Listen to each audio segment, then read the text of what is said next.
All right, then I'm going to make you the host.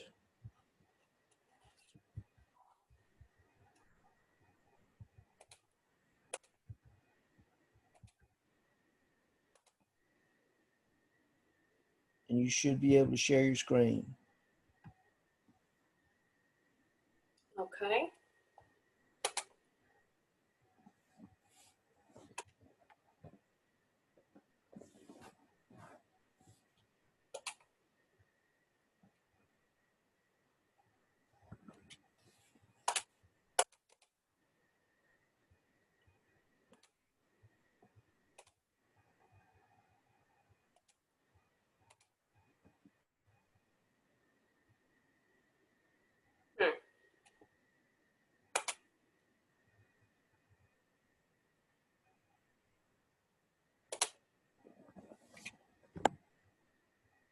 Okay, Steve, can you see me there?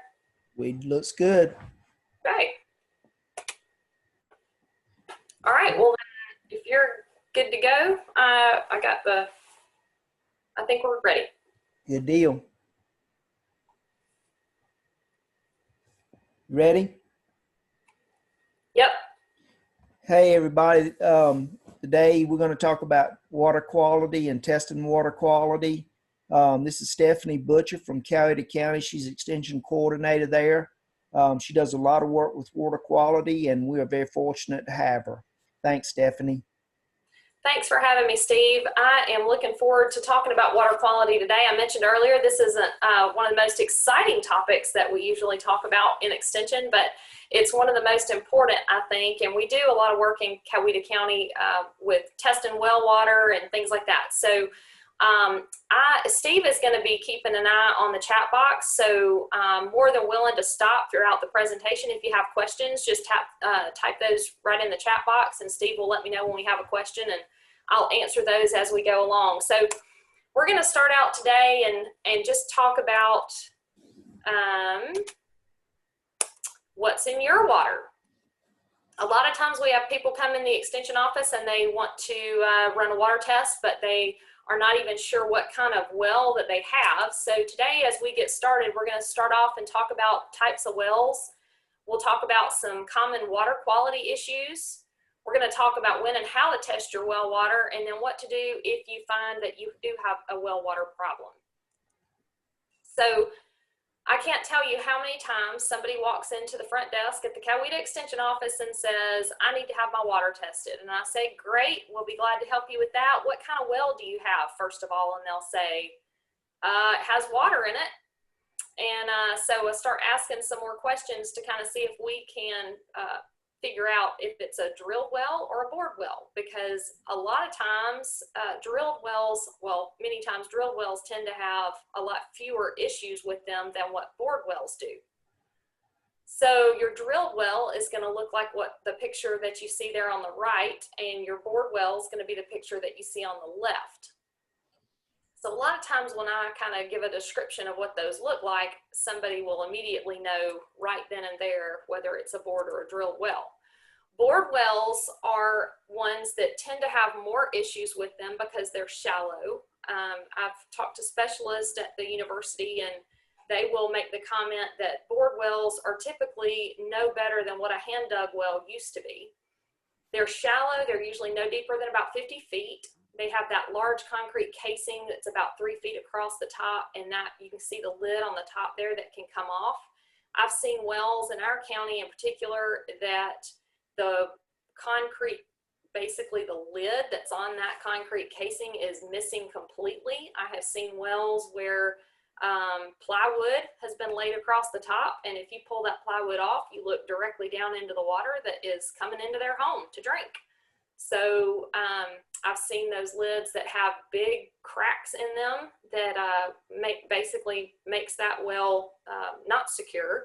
Anything can get down in there, and we do see some problems come from that. So wells, these are bored wells, are wells that are filled with water from your generally your water table aquifer, and that's not coming from deep in the ground. That's our soil works as a filter. It filters that water out and filters the impurities out.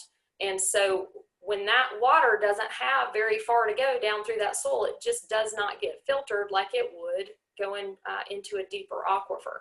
So bored wells tend to have a lot more problems with bacteria. They are older wells generally. Most of the wells that are bored wells that I've worked with people on are 25, 30-year-old wells. They've started to have some issues. The integrity of that well has been compromised in some way. The wellhead is not as protected as it has been in the past, and so there are things that can get in there very easily.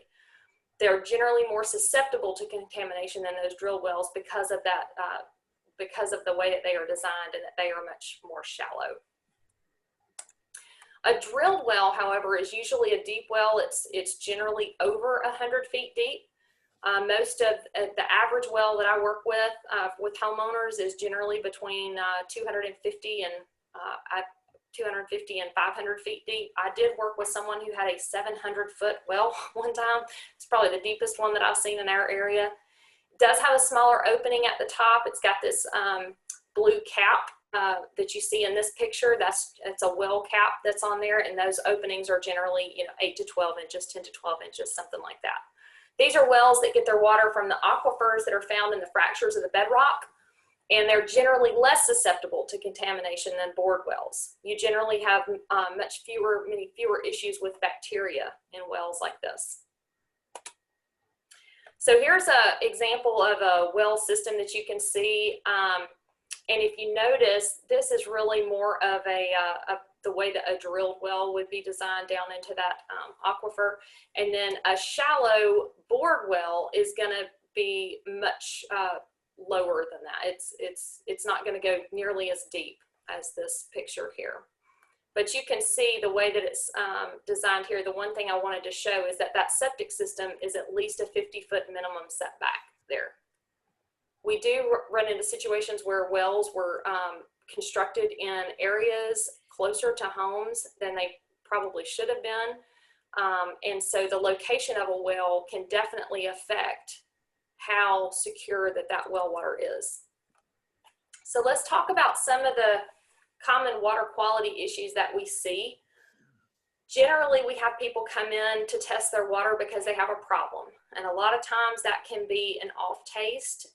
The water that they're drinking doesn't taste like it used to. There is something going on there that has brought them to the office to have that test done. There may be an odor coming from the water. It may be discolored, or they may be having issues with staining and fixtures. It could be an invisible problem, like that comes from bacteria. You can't necessarily see it. So I have so many people say, well, my water looks fine. There doesn't look like there's anything wrong with my water, but our doctor wants us to have it tested because we have had somebody in the home that has had gastrointestinal issues. So we'll talk about some of those. So why is it important that we test our water? Well, this is a water report that came back, actually one that we did through Coweta County.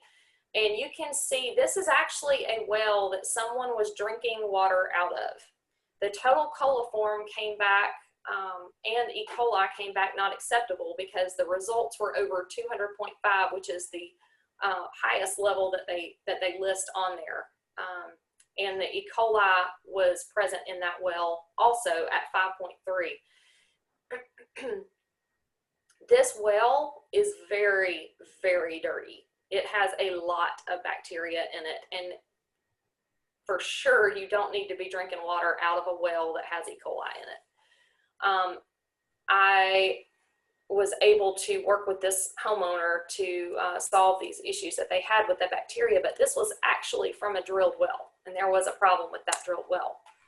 But in 2019, we analyzed the reports of all of the bacteria samples that we did on wells in Coweta, and half of them came back positive for coliform and or E. coli. This is a picture of, we have a well camera in Extension that if you have an issue with your well and you have had a sample come back high in bacteria, and then you shock chlorinate that well, and you wait about a week or 7 to 10 days after you shock chlorinate and you retest that well for bacteria and it comes back still high in bacteria, that's an indication that there is a problem with that well. It's not just something that's gotten in there that needed to be fixed. It's a recurring issue that's causing a problem, and we need to investigate further. So we do have a well camera that we can bring out. We can actually look down into the well to determine what the issue might be. So this is a picture of a well in Coweta County. This is from years ago. It was a client who called and said that their water had an odor to it. It just smelled terrible. They couldn't drink it. It smelled so bad. And we were able to take a look. They ran the test. The test came back high in bacteria. They shock chlorinated and waited the 10 days and went back in there to retest again and found that the wellhead was not protected.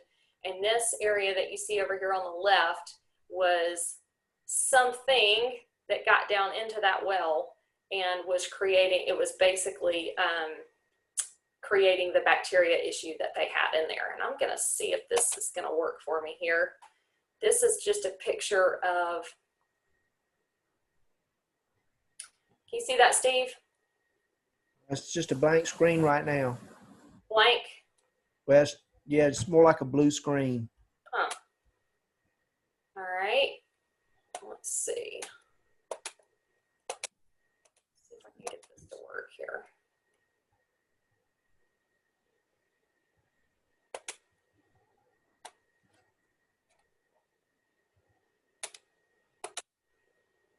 Okay, bear with me just a second.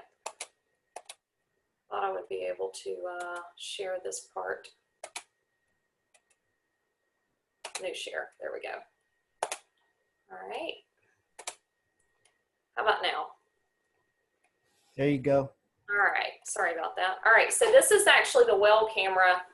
I don't mean to make anybody sick by that camera moving around like that, but we were able to actually drop that camera down into that well. It was about 20 feet. The meter wasn't working down there on the right corner, but it was about 20 feet down to where you see the water level there. So something had actually gotten down into that well and was causing that problem. Let me go back to, okay, all right.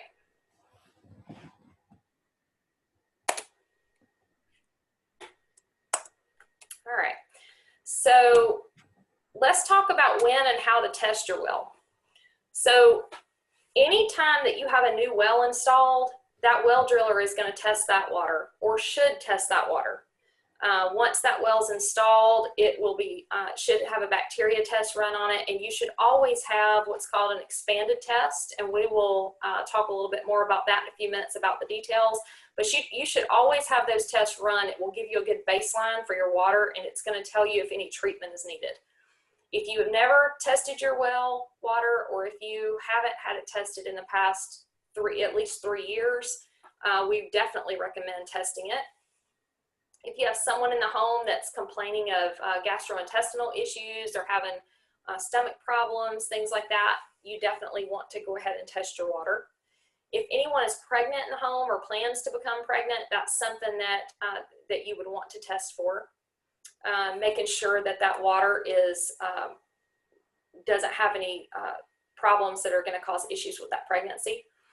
And if there's infants or the elderly in the home that's drinking that water, it's really important to have it tested. And one of the reasons for that is, and this is kind of how I usually explain it to folks, if you've ever said, you know, we're going to Mexico, or I've got friends visiting Mexico, what's the first thing that somebody says if you plan to go to Mexico? They say, don't drink the water, right? Well, one of the reasons why, and you know, people that are in certain locations can handle a higher volume of bacteria than maybe others can, and we are not used to handling a lot of those heavy loads of bacteria. Even though a generally healthy adult, middle-aged healthy adult, can handle a certain level of bacteria, we usually see more issues in infants and the elderly because their immune systems are not to the point where they can handle that. And so that's a lot of times what we see there. I had a situation about probably 10 years ago now where a mother called our office and she said, our doctor wants us to have our water tested. We've checked everything, and her 5-year-old little boy had been sick. And so we went ahead and ran a bacteria test on that water, and the bacteria test came back very high in bacteria. They did the shock chlorination.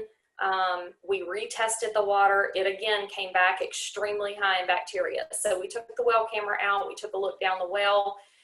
As soon as I got there, though, and saw where that well was located, it was in the middle of a grove of trees. And as soon as I pulled up, I said, I guarantee you that there are tree roots in this well. We were able to get into the well. We took the well camera and could see that definitely there were tree roots in there. And when roots infiltrate a well, they can actually get through the casing. But when they get into that well, they literally act as straws. So when it rains, you have a big rain event, something like that, that water just basically follows that those roots down there into the well. And you're basically getting surface water getting right into that well that you're drinking water out of. So obviously you're not going to go outside and drink water out of a mud puddle, or right after it rains, you're not going to go collect water right off the surface of the ground. There's lots of bacteria in that. And that's what was happening in that well, among many other issues that they had with that well. It just did not, the wellhead was not protected, but no one else in that home was sick. Nobody had shown any other symptoms other than the 5-year-old that was in the home. So once they realized what was going on with their well water, they were able to get on a municipal water source and were able to take care of that problem. If you see a noticeable difference in your water following heavy rains, we do get a lot of, especially this year, we've had a tremendous amount of rain. And that water table has come up. There's been changes in people's wells, and we have gotten a lot of calls and a lot of people testing their well water simply because we've just had so much rain and they started noticing some issues there. Another time that you will notice issues with your well water, especially if you have a bored well, is during a drought. So some people will have bored wells that actually will go dry during a significant drought. There's also a reduction in water quality during a drought. And so those wells do not have water flowing in on a regular basis, and it does not work as well in those situations. If you have had a fertilizer, pesticide, or fuel spill within 500 feet of that well, that's a time that you definitely would want to test that well for those specific contaminants. And if you've heard that you've had neighbors that have had problems with their well water, that's also a time that you would want to go ahead and test your well. So this is talking about just some frequently asked questions that I get. This is what I call the NCIS question. Every now and then I'll have somebody come to the front desk and they'll say, I need to test my well water. And I say, okay, what would you like to, test it for? We have all these different tests that you can run. And they'll say, well, I just want to test it for everything. Can you just test my water for everything? Well, it doesn't work quite like NCIS. You don't bring us a sample of soil or a sample of water and we can run every single test under the sun on it, unless you want to spend thousands of dollars doing that, because it can get very, very expensive. So it's sort of like having a dartboard and you just start throwing darts at it to try to see, what may be in the water. The water test that we usually start with is the expanded water test, and it's really an indicator test because it addresses some of the most common well water problems that we have in Georgia, which are things like corrosion and scaling. A lot of times we see high levels of iron and manganese in our wells, and there can be more. This is a test that you would want to repeat about every 3 years, and you would want to do the basic test every year after you've done an expanded water test. But that's an indicator test, because if you think about water and the quality of water when you talk about corrosion and scaling, water can be acidic. The more pure water is, the more acidic it is. And so if it is running through copper pipes in a home, and it is corrosive because it is, for lack of a better term, more corrosive because it is more pure and more acidic, then it can be leaching things from that pipe and just goes right into the water, and that's exactly what you're drinking. So sometimes if you have those kinds of issues with your well water, we can recommend filtration systems and processes you can put in place that will take care of those kinds of situations.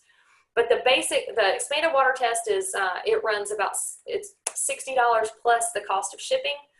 And then the basic water test is something that you would want to do on an annual basis until you rerun that expanded test about 3 years later. The basic test runs about $20. These are the bottles that you see down here across the bottom of the screen. We have several different types of bottles that you would take samples in, and your local extension office can tell you exactly which one that you need for what particular test. The one thing I did want to point out on this is we have what's called it's the microbiological test, which we call the bacteria test for short. And it has a white powder substance in the bottle, and it's got a seal on the lid. So you know that no one has tampered with that bottle. It's sealed when you get it. It is, all of these bottles that we have at the extension office are ready to go, ready to take your sample. They've already been sterilized. You don't have to worry about any of that. But I have had more than one person in the last 15 years bring this bacteria sample bottle back to my office with a water sample in it and say, well, I rinsed it first because there was something in the bottle. So that white powder is a dechlorinating agent, and it is supposed to be there. So whenever you get a bottle from the extension office, it's already sterilized and ready to go to take your sample. So no rinsing necessary. That microbiological or bacteria test that I mentioned is a test that has to be submitted within 24 hours to the lab. The test is $36, not including shipping, and that test for the total coliform and E. coli bacteria. It's a test that you want to run annually. Now, we do have some people that have drilled wells that they don't have as many issues with bacteria. I have some that are religious about it. They set their calendar and they test their water for bacteria every single year. I always recommend that for the bored wells. Drilled wells, if you have never had a problem with your drilled well having bacteria in it before, and you have not had any changes in your water or anything, any cause for concern, you can usually go a little bit longer than that for your drilled wells. Another common test that we get asked about is lead. And any house that was built before 1985, the pipes can contain solder. And that can actually, if you have corrosive water, corrosive or scaling water, that can actually pull lead from that solder, and it can end up in your water, and you can be drinking it even if you don't have a problem that you would normally think you would have an issue with. It can be there if you're in a home that was built before 1985. The lead test itself is $40 plus shipping. And then you'll see below the lead, you'll see arsenic, uranium, and radon. All of those also say $40 plus shipping. That's if you're doing those tests individually. There are also packages that the lab puts together at UGA. So if you wanted to do the lead test plus 3 others, then there's packages that we would put together for you. So it wouldn't be $40 for each one. It would be depending on which test you wanted to put together, you would have a lower price that you would pay for that. But if you decided you only wanted to test for one of these, that's how much it would be each. So I wanted to bring up arsenic because arsenic is kind of almost a buzzword in our area, and arsenic is naturally occurring. So there's arsenic in the soil. There's arsenic in the ground. It's out there. It's really interesting to me that before anybody, a lot of times if someone has just heard about an issue with arsenic, that's the first thing they come to the office. They want to test their water for arsenic. That is more of an issue that we see in South Georgia, or if you've had something on that property that you felt like was an industrial business or something being run there in the past, that there was something stored on that property that had arsenic in it, that might be a reason why you would want to have that test run. But it's generally less of an issue in our area than it would be in South Georgia. Now, uranium is the other way around.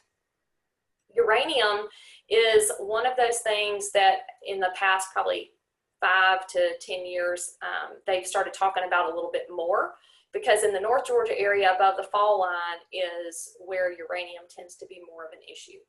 So if I have somebody come into the office and they are just dead set that they want to have an arsenic test done, they've just heard it can be an issue, then I always recommend, if they're concerned about that, then they really should check for uranium also. Radon is another water test that is becoming more and more popular, and a lot more people are doing it now. It's $30 plus shipping. There is a separate sample bottle that we have to order from our lab to take that. And if you're in especially if you're in or around the Coweta County area, we recommend doing a radon test. I've actually had a couple of homeowners that have done the air quality radon test, and it came back positive in some homes, and it was a high enough level that they needed some remediation. So they also tested their water, because they were on well water as well. And so they were able to take care of those issues. Another water test that doesn't have anything to do with your well water is the recreational water test. And the reason I bring this up is because I have a lot of people who come in who have just bought a piece of property that has a pond on it or has a lake on it. And they come in and they want to test the water quality because they want kids or grandkids to go swimming in the ponds or lakes. And the one thing I kind of threw this in here because it is so common for people to ask this question, but the thing you have to remember about that is that the recreational water test is the same bacteria test that they run on public beaches. And the thing to remember about those water tests is that it's pretty much a snapshot in time. It is whatever is out there in that pond at that moment that you take that sample, that's the bacteria that you're going to have come back. If you get that sample back today and you have a 5-inch rain the next day, I can guarantee you that that pond water is going to be different. So you have to look at it that way. You don't want to look at running a pond water test for kids to be swimming in it as an end-all be-all. We tested our water and our water's fine. There was nothing in it. And you have to look at it as not just a snapshot in time, but also it's just a bacteria test. There are other things out there like Giardia and intestinal parasites like H. pylori that can be in there as well. And we at our lab do not test for that. There are private labs that do test for that. And we can give recommendations on places that you can go to get those tests run. We don't recommend the labs personally, but we can tell you where you can go to have those tests run. So a couple of examples on that. There are a lot of places in our area that have subdivisions that have been built around ponds. And they have concerns about kids being down there and playing in the water and things like that. And they just want to know that their child is not going to get sick from that water. And you're not going to find an extension agent anywhere or a specialist anywhere that's going to say, sure, run this test, and if it comes back good, then you don't have anything in the world to worry about. We all know of situations everywhere that we hear about that somebody gets into something or ends up getting Giardia or something from ponds. But the two examples that I wanted to give is those ponds that are in subdivision areas. I've had a couple of those come up where Canada geese had huge flocks around certain ponds, and those water samples always come back very high in bacteria if you have a large group, a large flock of geese that has taken up residence in that area, and they just stick around there, because anybody who's been anywhere around geese knows that they leave lots of little presents around that pond, and when you have a rain event, guess where all that goes. So that's something to keep in mind there. The other example I had was a lady that I've worked with for a long, long time. They have a cow pond. She had some grandkids coming in from another state to visit her, and she wanted to test her pond that was out in the cow pasture. She said, well, we thought about getting a pool, but we thought, well, we've got this pond right out here in the cow pasture. That's what we grew up swimming in. These kids can go out there and just swim in that. But my husband wanted me to have this test run. So we ran the test and it came back with a higher level of bacteria in a pond than I had ever had come back before. So she decided that the pool would be their best way to go. So those are some things to keep in mind.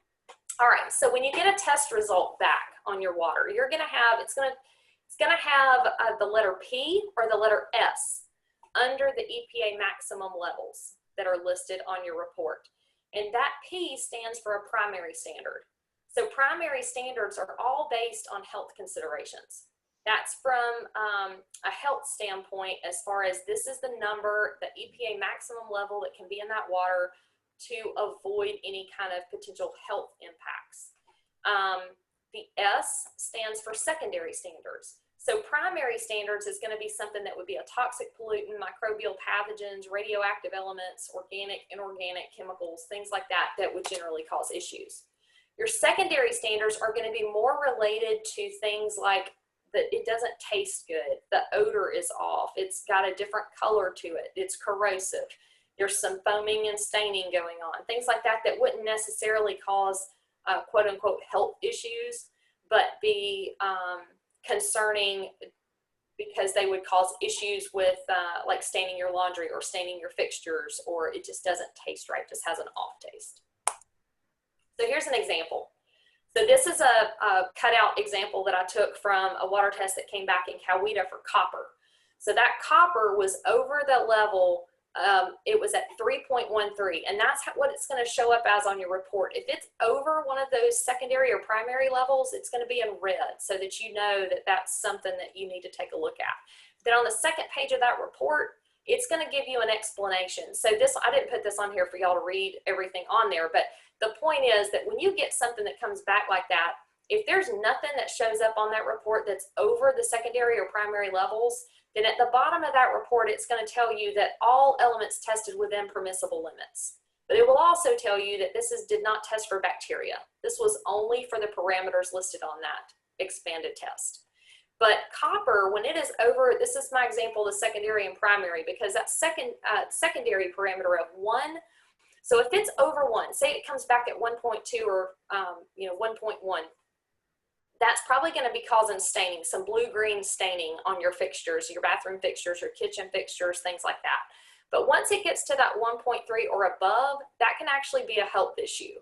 That can, long-term exposure to excess copper can lead to liver and kidney damage. So, and it will have that information on that report for you. So what if you find a problem? What if you run your sample and it does come back with high copper?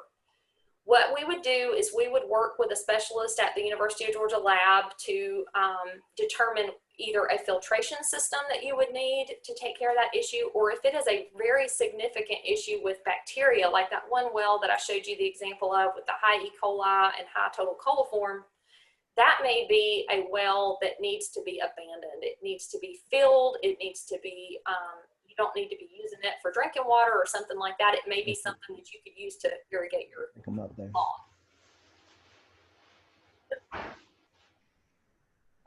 So if possible, you're going to locate and eliminate the source of contamination. If it's a well, like I just mentioned, that there's no way to eliminate the source of contamination, if it is tree roots that have gotten into that bored well, or if there are other issues going on there with the wellhead that just cannot be fixed, or if it's a well that's 40 years old and you need to move on to something else, then you would either go on a municipal water source or change over to, drill another well. You also have an option to install treatment systems. There are treatment systems for bacteria also. So I did a sample for a family that had a well that had some bacteria issues. They put in a UV light filter, and we ran that sample again, and it came back no bacteria. So that filtration, that filtration system was working. The one thing that I did learn, and something to keep in mind, is that this family did not, because they had had a storm come through and lightning had hit, and they didn't know that the filtration system had cut off, and so they had to go out and check that well after that storm. The husband actually found that system had stopped working and had to get it working again. So that's one thing you have to keep in mind. That's something that you want to check regularly if you have a UV filter on a well that has high bacteria. You don't want that to stop working and you not know that. You can install a new well. Obviously, you can, like I said, connect with the municipal water source. And a lot of times I have people come in, they run a sample, they've been drinking this water, and they find it's very high in bacteria, so they completely stop using that water altogether and start using bottled water until they can get a long-term solution. So I want to give everybody the chance to ask some questions also, but these are some of the ones that I usually. Can we test for arsenic? We can, but it's just the question of, are you in an area where that is generally an issue? And if you're not, maybe you want to start with other tests like the expanded test, which is an indicator test. So if it shows that you have higher levels than normal of these other parameters, and you also have corrosive or scaling water, then that's an indication that you might want to test further. If you do an expanded test and it comes back and everything tests within permissible limits, then that may not be something that you want to have to spend your money on right now. You generally, unless you, like I said, if you just want to test for everything, it's going to get very, very expensive. I also get the question, can't I just pour a bottle of bleach in my well every now and then and call it good? That's what my granddad did, and that's what my other granddad did, and we never had a problem with our well water. Well, there is no way that I would recommend. It really wouldn't do any good if you had so much water in that well. There's a calculation that you have to do for shock chlorination, and we really recommend getting a professional to come in and actually do the shock chlorination if it's needed. But if you run a bacteria test and it comes back fine, you don't need to just go out and pour a bottle of bleach down your well. You're just throwing it away, basically. I get the question a lot, what does negligible mean on my water report? Because we get a lot of reports back that list on there negligible. And I had one come back one time, somebody was adamant they wanted to test for arsenic. So we tested for arsenic and it came back negligible, and they were just convinced that that meant that they had arsenic in their water, but that the government had decided that it just wasn't enough to matter. But the issue with it saying negligible is the fact that there either wasn't any there at the actual testing equipment to even pick it up. So there wasn't enough there for that. That's what negligible would mean on your water report. And then I've had people often say, well, my parents have been drinking our water for 35 years and they've never had it tested, so it's got to be okay, right? Again, you don't know what's really in your water until you have it tested. And these days, especially with, especially in Coweta County, we have a lot of development going on in Coweta County, a lot of folks moving in and things like that, a lot more people than there ever used to be. So we really recommend testing that water, especially the expanded test and the bacteria test, if you've never had your well water tested before. So we have a tremendous amount of resources through the University of Georgia website. And one thing that I wanted to draw your attention to is our household, they're called household water quality. We actually have 27 of them, but they talk about testing your water, that it goes into much more detail than I really can in an hour-long program. Talks about filtration systems and which ones that you would need to install based on the issues that you would have with your water. They have examples of, they have a publication that talks about how to shock chlorinate, ones that are on specific topics like radon, uranium, and lead. I think there's even one on arsenic. And there's a lot more topics than I could list here, but those are all available if you go to our UGA Cooperative Extension site and type in household water circulars. It will bring them all up and you'll have all that information right there. So that's what I have today. If you have questions that you have in the chat box, I can answer those now, or if you have other questions, Steve, can they unmute? Yes, they can. I don't see any questions in the chat box, but they can unmute and ask if they have a question. Okay, Well, I'll be glad to take any questions that you have now if I haven't addressed something that you had questions about.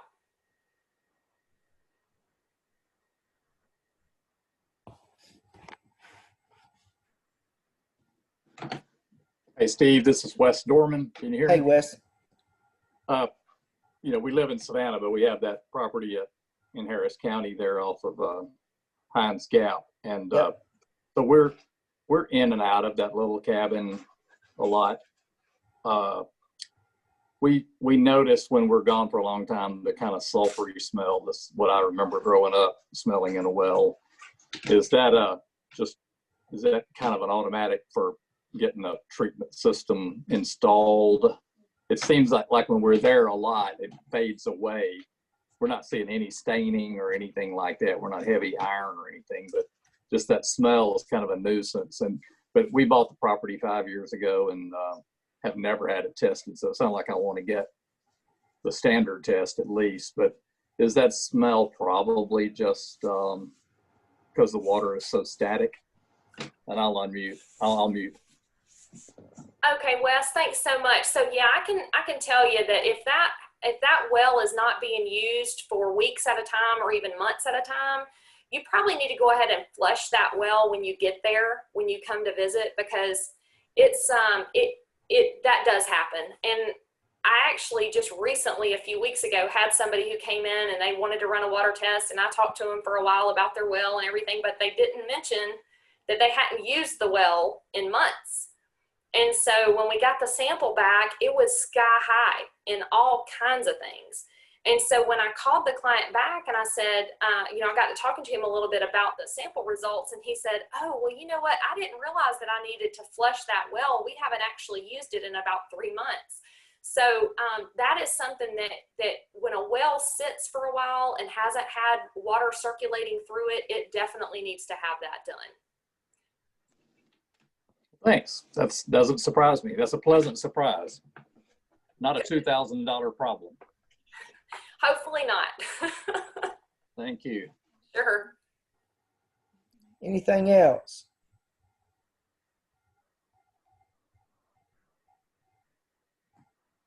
Stephanie, looks like we're good. Okay. All right, Steve. Well, if I can answer any other questions, my contact information there is on the screen. Feel free to give me a call anytime. Thanks so much. Sure. Y'all have a good day. Thank you.